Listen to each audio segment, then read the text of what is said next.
युधिष्ठिर एवं भीष्म का अंतिम संवाद। महाभारत का युद्ध एक ऐसा युद्ध था जिसमें भाई ही भाई के विरुद्ध लड़ रहा था, सगा सगे का ही रक्त बहा रहा था। ऐसे में मृत्यु को कोई भी प्राप्त हो, दुख दोनों पक्षों में बराबर का होता था। जब पितामह भीष्म बाणों की शैया पर लेते हुए थे तब युधिष्ठिर उनसे मिलने आए। युधिष्ठिर बहुत दुखी एवं शर्मिंदा थे। अपने पितामह की हालत का जिम्मेदार खुद को मानकर अत्यंत ग्लानि महसूस कर रहे थे।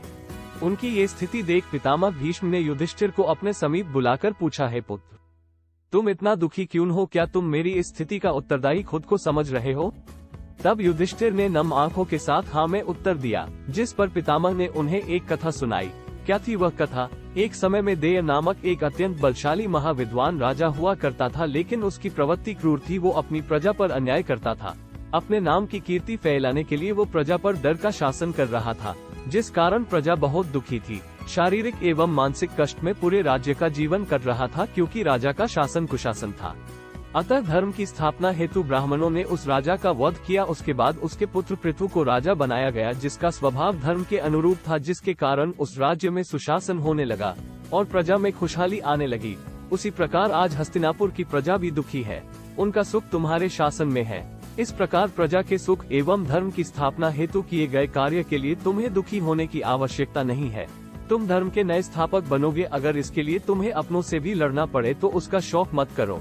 पितामह भीष्म की बात सुन युधिष्ठिर को आत्म शांति का अनुभव होता है और वह पूरे उत्साह के साथ युद्ध के आगे के दौर में भाग लेता है।